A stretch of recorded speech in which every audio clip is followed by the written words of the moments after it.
Ça va Alexandre ou quoi? Quand vous me présentez comme ça me peut caler. Hein, moi je me suis dit, ça met un cadre, mais ça met une base. Très bien, très bien. Ça vous plaît? À moi, oui. Aux autres, bon, je ne sais pas. Vous gérerez ça après, hein, vous allez vous débrouiller. Bien, très heureux d'accueillir Christophe Bordet et Miloud Medjahedi. Bonjour Miloud, bonjour Christophe. Bonjour. Soyez les bienvenus. Pour tout vous dire, on a reçu Christophe il y a quelques semaines ici pour parler des jardins de Cocagne, des circuits courts, et puis il nous a écrit en nous disant: j'aimerais bien vous parler d'insertion sociale et professionnelle. Il nous a envoyé un mail, comme vous le faites à la maison. C'est comme ça que ça s'est passé. Exactement. Parce que pour vous, c'est un thème important, qui fait tenir aussi notre société debout.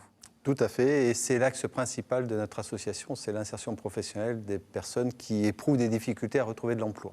Cette association, c'est les Jardins de Cocagne. Oui. Des difficultés à retrouver un emploi.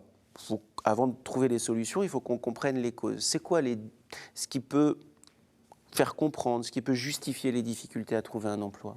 Alors elles sont très diverses et très variées. Hein. On peut avoir des personnes qui sont très peu qualifiées, qui sont relativement jeunes, moins de 30 ans, mais qui n'ont jamais eu vraiment d'expérience professionnelle. Et l'accès au marché de l'emploi est difficile pour elles. Donc on peut être une passerelle pour ces personnes-là, mais au contraire, on peut aussi avoir été dans une activité professionnelle pendant plusieurs années, et pour une raison X ou Y. Avoir envie de changer. Avoir envie de changer ou avoir un incident de parcours. Être contraint de changer. Voilà, être contraint de changer, avoir un incident professionnel, avoir un licenciement économique ou au niveau familial, avoir eu des soucis qui font qu'à un moment donné, on est un peu désemparé et on perd son emploi.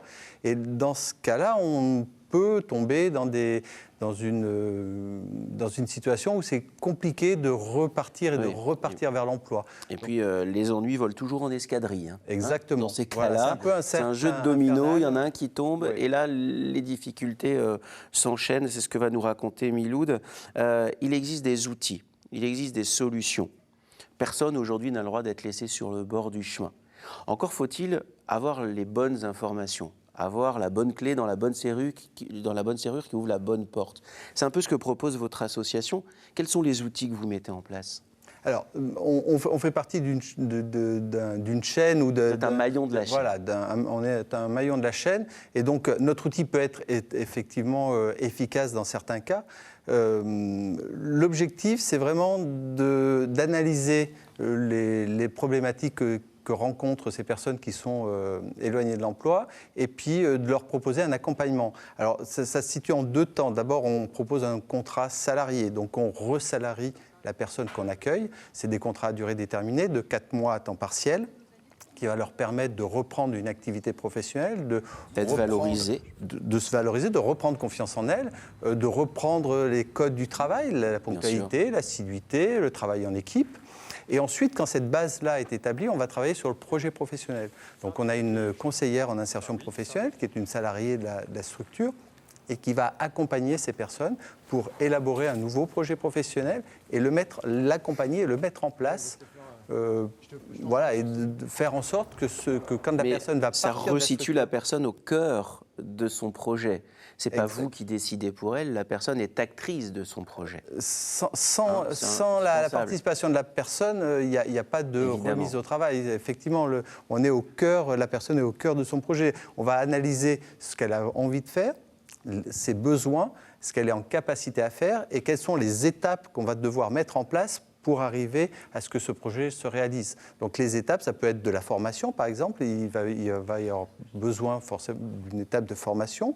On va passer par des stages en entreprise aussi pour valider un projet, pour que la personne s'approprie un petit peu son projet. On peut commencer par des visites d'entreprise pour savoir si le domaine nous plaît ou pas. Exactement. Voilà, il y a tout un processus à mettre en place pour que on affine, au fur et à mesure, on affine, on construit. L'image, c'est vraiment construire un mur. On commence par les fondations et brique à brique, on avance pour que ce projet professionnel soit une réussite. D'une jachère, on fait un jardin anglais. Voilà. C'est une belle image aussi pour vous qui travaillez avec la nature. Je voudrais à la maison que vous écoutiez maintenant le témoignage de Miloud Medjahedi. Miloud est né en 1970. Miloud, vous avez obtenu un bac B, puis un BTS force de vente. Et ensuite, il s'est passé quoi ? Dans la vie, il faut savoir que de temps en temps, on a des coupures, on a des choses qui arrivent et on ne s'y attend pas.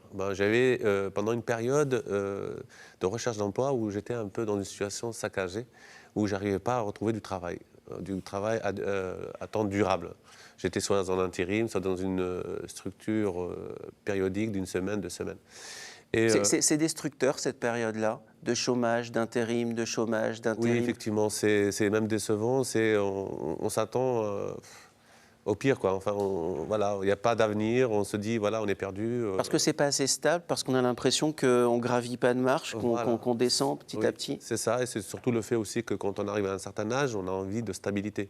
Bien sûr. Voilà, donc on se dit pourquoi pas nous, pourquoi pas essayer de trouver un travail durable et rester vraiment pour un avenir serein, quoi. Vous êtes passé par les jardins de Cocagne. Qui vous a, après cette période qui a été difficile, on le comprend à vous écouter, qui vous a dirigé vers les jardins de Cocagne, vers cette structure associative ? En fait, je me suis adressé à Pôle emploi où je leur ai dit il devrait exister des situations où il y a des entreprises d'insertion. Effectivement, Pôle emploi m'a dit oui, il existe plusieurs insertions sur le Limousin, dont le jardin de Cocagne. Et je lui ai dit je suis prêt à m'intégrer. Mais il me dit vous avez un niveau qui est un peu élevé par rapport à d'autres. Mais je lui ai fait oui, mais ma situation aujourd'hui, j'ai besoin d'être réinséré. Situation précaire, financièrement, socialement. C'est ça, effectivement.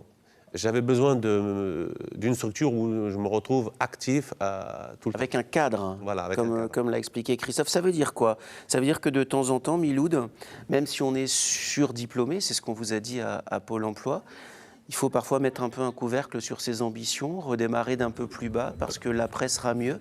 C'est une force. Il faut avoir beaucoup de volonté en soi pour penser ça, non? J'avais envie de changer de page et j'avais besoin de cette insertion. Donc je me suis mis dans le bain en me disant, voilà, je repars pour me relever le matin. C'est un départ, c'est un nouveau départ. Un nouveau départ. Alors vous arrivez ensuite au jardin de Cocagne, et là, Christophe, qu'est-ce qui se passe? Miloud arrive, quelles sont les premières étapes, les premiers échanges? Alors la première chose, c'est voilà, de reprendre une activité salariée. Donc on a deux activités support, l'une en maraîchage biologique, on produit des légumes bio, et puis l'autre en espace vert. Donc, entretien paysager. Entretien paysager.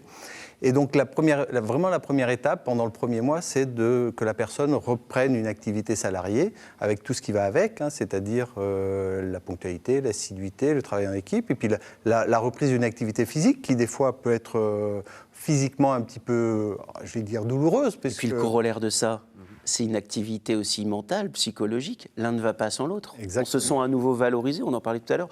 Presque, j'allais utiliser un mot un peu fort, mais je suis sûr que Miloud va me comprendre. On peut presque parler de dignité. Oui, tout simplement, puisque en fait, la valeur travail est une valeur qui renforce la dignité encore aujourd'hui. Et donc, les personnes qui viennent travailler sont contentes et il en ressort un bien-être de revenir travailler, même si physiquement ça peut être dur, même si psychologiquement ça peut demander un effort assez important. Le goût de l'effort, la valorisation du travail, et puis un projet qui naît, qui s'affine. Vous l'avez expliqué. Voilà. Donc, du coup, la deuxième étape, c'est on a une conseillère en insertion professionnelle qui reçoit tous nos salariés en entretien individuel. C'est avec elle, c'est avec Miloud qu'elle a travaillé, qu'elle a affiné. Ouais. Exactement. Donc on part de l'acquis, de la vie de la personne, de la vie professionnelle de la personne, de ce qu'elle est en capacité à faire, de ses compétences. Et puis ensuite, on détermine ce qu'elle a, on écoute ce qu'elle a envie de faire et on essaie de trouver une adéquation entre ses envies et ses capacités. Voilà. Et on travaille sur pour Miloud. Exactement. Alors Miloud, on va poursuivre votre expérience. Vous êtes au jardin de Cocagne, vous êtes salarié, enfin, avec quelque chose de stable, un cadre, des gens qui s'occupent de vous, mais cette fois-ci sur le long terme. Psychologiquement, on ressent quoi? On se dit, allez, ça y est, je redémarre? On se dit, enfin, je retravaille, enfin, je me remis le pied sur le cheval, en fait. Et on se dit, voilà, aujourd'hui, je suis comme tout le monde, je me lève, je travaille. Et il y a le fait aussi que quand vous êtes pris en charge et qu'on vous redirige sur des formations valorisantes. On m'a proposé plusieurs formations qui m'ont permis de découvrir d'autres métiers. dans aide-soignant et puis dans le SIAP, sécurité incendie. Alors, ok Miloud, mais il faut quand même avoir une certaine ouverture d'esprit pour se dire, bon, j'ai un BTS force de vente, je peux faire aide-soignant, je peux travailler dans le maraîchage, je peux faire de la sécurité, ou... Bon, il faut quand même accepter d'avoir cette ouverture-là. C'était votre cas, parce que pour vous, c'était une étape indispensable de tester d'autres métiers, ou alors c'était une manière aussi de vous prouver que vous étiez capable de faire autre chose que votre formation initiale, pour accéder ensuite à un meilleur. Effectivement, c'était pour une façon de prouver qu'on peut, quand on veut, on peut. Quand on veut changer, voilà, quand on veut changer et quand on veut reprendre du travail, on peut se relancer facilement. Alors, Jardin de Cocagne, vous avez quitté les Jardins de Cocagne, vous avez donné de vos nouvelles à Christophe, et quand Christophe nous a proposé cette idée de thème, il nous a dit je vais venir avec Miloud parce qu'on a gardé contact et c'est un bel exemple. Jardin de Cocagne et l'après Jardin de Cocagne, qu'est-ce qui s'est passé et aujourd'hui vous faites quoi? Par la suite du Jardin de Cocagne, à la sortie, j'ai été contacté par une intérim qui m'a donné une période beaucoup plus longue. Par une période de 6 mois de travail au sein de la société Renault Trucks, qui est aujourd'hui Volvo. Et suite à cette période de transition de 6 mois, je me suis vu proposer une embauche. Un CDI? Un CDI directement. Et là? C'était le top des tops, j'étais content, j'étais fier.